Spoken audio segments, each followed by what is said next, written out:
Ce soir, branlette.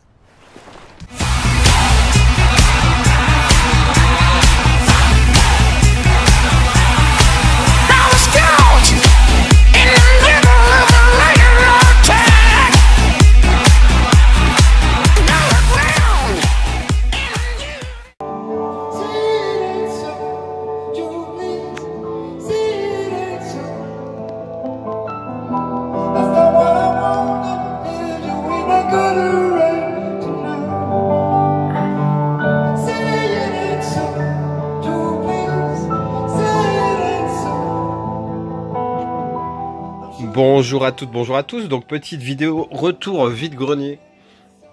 Donc ce matin, je suis allé faire un vide-grenier à près de 30 km de chez moi, qui annonçait 400 exposants. C'était très sympa. J'ai pas trouvé grand chose, mais comme je vous ai déjà dit, ça me convient. Le but c'est pas de revenir avec 50 films. Il y a un moment, que ça soit financièrement ou intérêt, je ne le vois plus.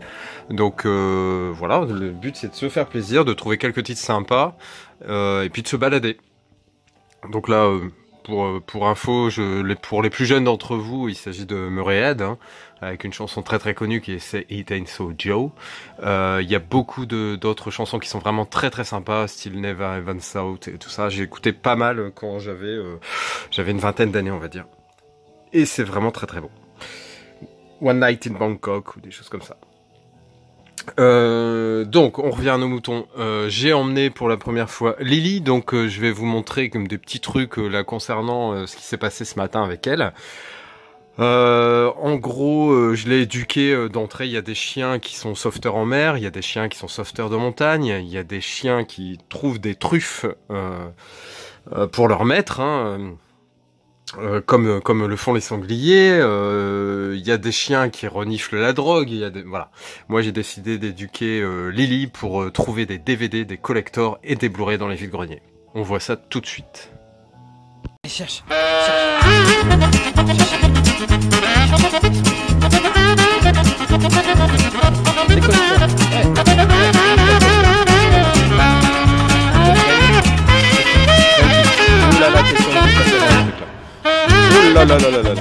Alors dès le départ, faut bien l'habituer justement à la voiture et surtout dans des conditions de sécurité parce qu'il faut penser qu'elle va grandir. Et un chien qui est assis soit au siège conducteur ou arrière sans protection, c'est hyper dangereux et pour lui et pour le conducteur. Donc dès le départ, je l'habitue et je ne transige pas avec sa sécurité et ma sécurité. Donc voilà, elle est dans sa petite cage avec un plaid et une petite peluche qu'on voit pas. Ça lui plaît pas trop parce que la seule fois où je l'ai pris c'était pour aller au coin de la rue dans un parc et j'avais pris sur le siège passager, forcément j'avais pas encore la cage de transport, donc bon, mais elle va s'y faire la tiotte. Regardez, une pub pour la SPA, regardez, toute triste. Oh c'est dur, hein. Oui, donc le vide-grenier s'est très bien passé. J'ai trouvé 3 films, donc bon, pas des trucs de ouf. Je suis quand même resté 1h30 là-bas, hein. Il y avait pas mal de petits trucs même à regarder, mais c'est vrai que j'ai pas été tenté davantage. Je crois même pas qu'il y a 1 ou 2 titres où j'ai hésité. Les titres que j'ai pris, c'est vraiment voilà, sans comment dire, sans hésitation tout simplement. Donc je vous montre tout de suite le premier que j'avais trouvé, c'était ça. Donc à chacun sa guerre, encore sous blister à 1 €, donc avec Elijah Wood et Kevin Costner. Alors je me fais la filmo de Kevin Costner, enfin on va dire les films qui ont un intérêt. J'ai désormais vraiment les principaux, il me manque pas grand chose, mais celui-là j'avais jamais entendu parler de ce film. Donc à chacun sa guerre, on voit Elijah Wood assez jeune, mais pas non plus voilà, et ça m'étonne vraiment que je sois passé au travers et que j'en ai surtout jamais entendu parler. Donc c'était un autre temps, un autre lieu, par le réalisateur de Beignets de tomates vertes. Ce film émouvant raconte l'histoire d'une famille soudée d'un été inoubliable dans le Mississippi en 1970. Savoir que le beignet de tomates vertes, je l'ai vu dans le vide-grenier d'hier et en fait il n'y avait pas de vendeur au stand et j'avais le DVD dans les mains, je suis resté 2-3 minutes, quand j'ai vu que personne s'intéressait à moi, je me suis cassé. Donc c'était un film déjà qui m'avait intéressé, j'aime beaucoup ces histoires humaines on va dire. Donc avec l'aide de leurs amis Elijah Wood et Lydia Simons, Lexi Randall, sont déterminés à construire une belle cabane dans les arbres, un coin de rêve et de magie. Leur père Stephen, donc Kevin Costner, de retour de la guerre du Vietnam, souhaite aussi reconstruire sa vie et accomplir les rêves de sa famille. Un film drôle, nostalgique, porté par des acteurs époustouflants, à chacun sa guerre, va charmer tous les publics. Bah, c'est de très bon augure ce film. Et si vous le connaissiez, parlez-moi-en. Si vous l'avez vu, n'hésitez pas à en faire part dans les commentaires.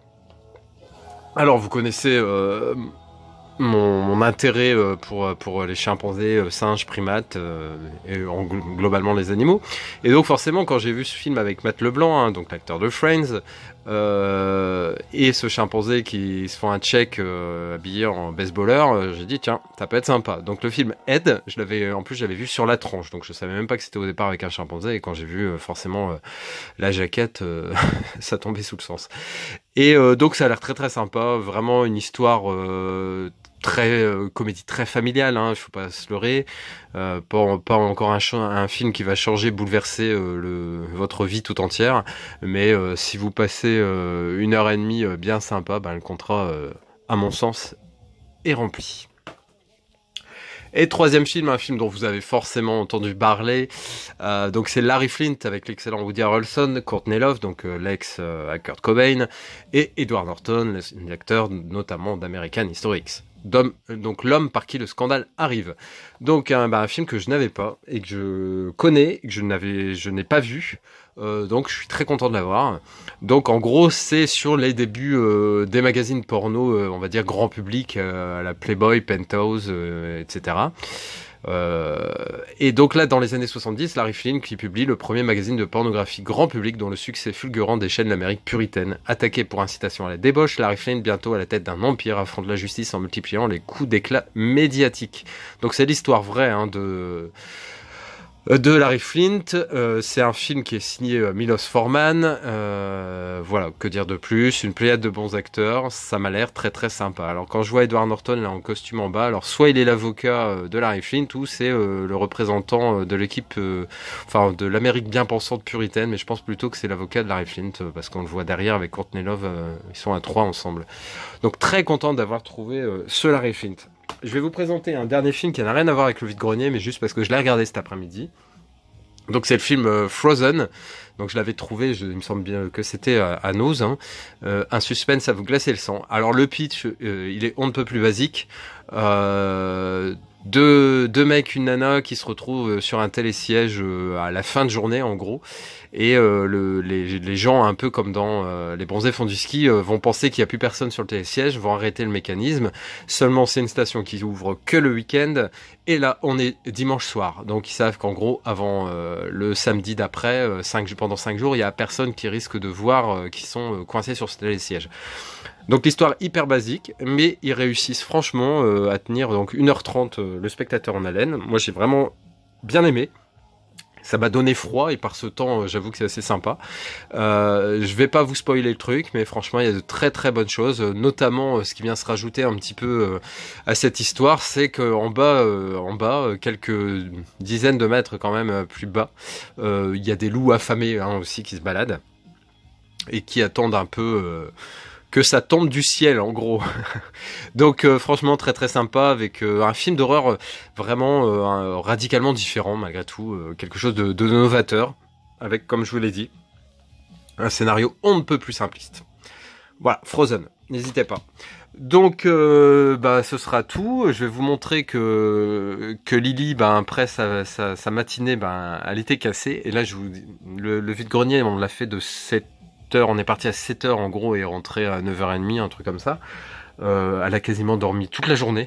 Ça a été une foule d'informations pour elle, les gens, les autres chiens, la voiture, etc.